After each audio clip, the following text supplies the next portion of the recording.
Alright guys, welcome back to VALORANT News. Only 4 teams now remain at Masters. Toronto Sentinels and Gen.G eliminated in dramatic fashion yesterday. Lots of reaction from FNS after his comment a few days ago and from the Sentinels guys as to the way this tournament concluded and what that means for these guys going forwards. 4 teams though, 1 team from each region remaining in the tournament for the rest of the stage. Very much on Twitter your thoughts and comments. Hit the like button if you enjoy. Subscribe if you're new as always, I greatly appreciate it. Last night clearly was a big night out there in Toronto. After everything concluded, here was FNS having a good time in public. Here he was with Yinsu. Haters will say this is fake, though that was kind of cool to see. And then there was also this one with Prod, obviously Crashies after the victory yesterday, putting together some of the old gang back together really here with FNS, with Crashies again and with Marvs. I thought that was pretty nice to see. Of course, Marv's getting back in business. Of course, you know, obviously Canadian, right? Local to this event, he was always going to be there in some capacity, and that's what we have seen play out in reality as well. Of course, FNS, he gave his thoughts the other day on the Sentinels team, how they were playing, how he didn't feel like they would make a deep run of the tournament, and we'll get to what that may or may not look like here in just a couple of seconds. Before we get there though, a couple of cool little updates. There was also this moment that was spotted from the crowd when Paper Rex played, obviously, Sentinels, and they beat them in that crazy fashion on the Sunset in the end. This is Forsaken in the 1 versus 1. He obviously finds himself in a 1v1. GenG trying to chase him down. He decides just to stick it, and look what he does, right? He sticks it, he spins all over the place, and then he gets the diffuser, they win the series. So, you know, I thought the passion here was pretty mega. It was pretty cool to see this in the crowd angle, actually, as well, because we saw it from GenG's perspective, but, I mean, yeah, this guy was going crazy on the high sensitivity, and that was enough to get them over the line and win the game and the series. Of course, Paper X have advanced on to play Wolves. We'll see what the bracket looks like in a few minutes' time. But Sentinels, they dropped down to the losers bracket, and they would potentially, if they'd have won their series against Fnatic, played one of these 2 teams. So G2 played Gen.G yesterday, and this was a crazy series, and I think Gen.G have a lot to answer for in many respects. I will also just quickly mention while I think about it, the regional parity in this league right now is very impressive. And I'm not even just talking about the fact that there is 1 team from each region in the top 4 of this tournament. Again, I'm saying it more from the perspective of even within, let's say, the Pacific, the regional parity is quite strong. In Bangkok, it felt like, yeah, the Korean teams are the way to go. T1 won it. Of course, Gen.G not long ago were really strong as well. But now it seems Paper Rex are back in business, right? So, you know, and even within the Americas, okay, this season, Loud and, you know, the Latin American, South American scene in general has been struggling, but it's not like MRB are felt miles away, and they've still got a good chance of being at the World Championship as well. G2 got up 1-0. Valen gave his perspective and says, yeah, to hype up his team and says, look, once we win this series, teams are going to fear us making their way through the bracket. And look, they probably should, but equally, Gen.G gifted them this series to some degree on a bit of a silver platter, because this, you know, Gen.G are so good until they're just not. And, look, the game 1, of course, was a bit of a masterclass, but, you know, we get to the Haven. It was Gen.G's map pick, and they won it, right? They brought a nice little comeback here towards the second side. Unfortunately for Gen.G, this has happened way too often now, where they get nicely prepared, they put themselves in a good position in the series, it's going 1-1 into the icebox, right, the deciding map, and they go up massively. They win the first half 8-4, they win the next 3 rounds on the bounce 11-4. And yes, icebox, the attacking side can definitely make it happen, but at 11-4, I mean, you know, it's a map that obviously you cannot lose. We saw what happened a few years ago at the kickoff, or like the lock-in event, right, with Fnatic versus Lao, the 11-3 comeback, right, that happened on the icebox. This was 11-4, and look, you got to give credit to G2 from like a mental resilience perspective, finding themselves in this position. There's not many teams that would be capable of making a run like this to win a map in this fashion, but you know, they felt the confidence, they felt like they could do it, they felt that Gen.G were kind of crumbling under the pressure of getting over the line, and unfortunately for Gen.G, we have seen this happen before. That, you know, they find themselves in these promising positions, they execute everything in terms of game plan, in terms of strategy, in terms of even execution in the server incredibly effectively, but then when it, you know, push comes to shove, when the pressure's really on, they don't quite, you know, manage to get over the line, and we saw that G2 were able to do that here. The fact that it didn't even go to overtime was pretty crazy, really, to think about. The fact that they lost all of these rounds in a row, G2 win the map 13-11, and they will now take huge confidence going into the rest of the tournament for sure. The same kind of motivational speech Zelsis was trying to put on here for the Sentinels guys. Team speech from Zelsis after the map 2. But unfortunately, it didn't work out. It was a very competitive series, this one against Fnatic, and definitely in hindsight, Sentinels will feel like, damn, we probably could have won this one. Yes, part of it was Alpha just absolutely taken over. There was definitely part of Sentinels, maybe they should have played the economy better in certain instances. But I do win the Sunset, right? Like, obviously a map that I do rather like, Sunset, whatever. They took the first map 8-4. It was back in the map pool. There was a lot of talk going into this tournament about, okay, Teho's been nerfed. Teho's out of the meta again now.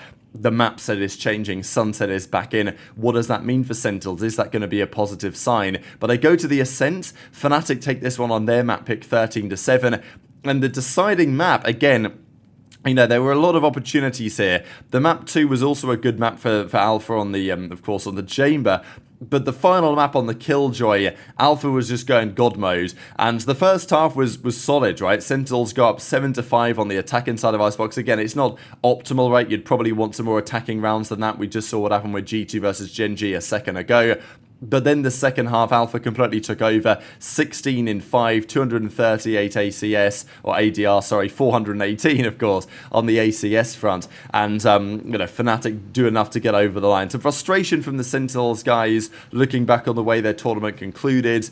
Not really the performances that some of these guys would have been looking for at the end of the day. And as Sentinels Zelsis says, 1-2 against Fnatic, rather Toronto, not good enough. We've shown progress. That's important to recognise. And I think that, yeah, Sentinels have to recognise that they played better this tournament, and they have done for a little while. As he says, we improved this tournament, John QT, but we're not where we need to be at to win. Thanks everyone cheering us on. Look, it pretty much well aligns with what FNS said the other day. They're like, look, yeah, great job, guys, but not good enough yet. You can beat the Chinese teams. That's not necessarily going to be enough. We saw this in Fnatic as well, of course, having taken down Sentinels. Boaster drops the Cubit in the trash bag, and then, well, I don't think he was necessarily expecting Chronicle to smash it on the ground, but yeah, poor Cubit got absolutely roasted for this one, and Boaster then says, don't panic, slight misunderstanding, Cubit's chilling now, but it was just pretty funny edit in the replies that seemed to imply that, yeah, Cubit's not necessarily an especially happy man after that. Bang says, a lot of mistakes on my end, not proud of my performance, I'll be back better and stronger. But at the end of the day, for Sentinels, the look forward is promising, at least, because they've done pretty well here, looking towards the World Championship, of course, securing a fair few championship points as well on the board this event. Is promising for them, but they're still a couple of levels behind where they need to be. I expected G2 and, of course, Fnatic to make a bit of a losers bracket run. That's what we've seen so far. Those teams have advanced to the top 4, but who goes further? That is a big question. Boostio, of course, happy that Bang lost just because he left those guys, went over to Sentinels. Instead, 100T went to pick up Xander, but we know there's been a bit of, drama with those two teams, but also we know that 100T are going to be out there with the Esports World Cup relatively soon as well, and that might be quite telling as to where they currently lie. But Alpha was really the star of the show on the Fnatic side. 2-1, GG's well played, Sentinels. Super happy to be in the top 4. Kayak was sick today and tanked really well. I think also it's not, as I say, just the Alpha show. Kayak was really strong as well. If we look at overall in the series, Kayak 50 and 45. There was talk about whether this guy could accurately and properly replace Durka. Playing like this, he's done a very solid job at it, I would say. So they advanced in the tournament. Whether they can go to the next step is still a bit of a question mark. And FNS, he got it right? We saw FNS said on stream the other day to Zelsis, they're like, hey, you're not going to win this event. There's no chance. You're beating the Chinese teams, and congratulations. But, Wolves are getting better throughout the tournament anyway. And that's exactly what they went on to do. And the other Chinese teams just weren't that strong because they got knocked out of the tournament relatively early on. So that's what FNS's prediction was. But definitely in hindsight, Sentinels will look at the series they played and say, well, yeah, PaperX they got pretty much crushed by, but if that situation with the Diffuse doesn't happen for Forsaken, they had their opportunities on that Sunset against PaperX. They could have won that series. It could have gone to 3 maps. And of course, against Fnatic, it went to 3 maps, and, Alpha took over and they didn't quite execute as they would have liked to. So, Sentinels will be frustrated. As Rob Moore says, every loss to G2 and in a major are painful. Let's not lose sight of the progress over the year. We lost twice to G2 in the kickoff, went 0-2 in Bangkok. In Split 1, we gave G2 their only loss in the Americas, won 3 matches in Toronto. We're one of the only 3 teams in the world to qualify for both Masters this year. Didn't even accomplish that last year. Capital and the crew are going to do the job to get the boys the first champs title, right? So definitely some optimism to take away, but the final 4 teams in Toronto are these 4 teams. And as I say, the regional parity is impressive. Of course, look, they are bringing 3 teams from each region to the tournament, so it's expected that there will be some regional differentials, but you would expect probably, 2 teams from one region or something in the top 4, but often nowadays we're getting results such as this, where we've got representation from all the regions. And as I say, it's not just about a Pacific team, it's the fact that it's not T1, it's not Gen.G. From the Korean perspective, it's Paper X. Wolves were not the Chinese team we expected to be in the top 4, but here they are. G2, okay, they're pretty much always there, it seems, from the Americas at this point, but it could have been somebody else, it could have been Sentinels, and as we know, there is plenty of talent down there in South America as well. Loud are rebuilding their roster as well. And then Fnatic from EMEA, despite the difficult time that EMEA had this tournament, they're maybe catching a little bit of momentum as well. So that's the top 4. But of course, what's more relevant maybe is how the bracket actually looks. Who's starting and winners, who's starting and losers, as it were, for the final 4 matchups of the entire tournament. And this is what it looks like. Paper X play Wolves. So on the 20th of June, so we've got a couple of days now until this match is underway. G2 versus Fnatic in lower round 3. I mean, that's a mega game. Like, if you'd have told me that these games were actually flipped and G2 Fnatic was the upper finals and Paper X Wolves was the lower finals, I'd have been more inclined to believe you. But this is the way that it is, and therefore it makes it even more compelling in many ways. Yeah, Paper X right now, you've got to consider them, I guess, to be the favourites for the tournament. I mean, they took down G2, they took down Sentinels without losing a map. Sentinels still very impressive against Fnatic. G2 made it through to the lower side as well. So, look, I think G2 could still make the run.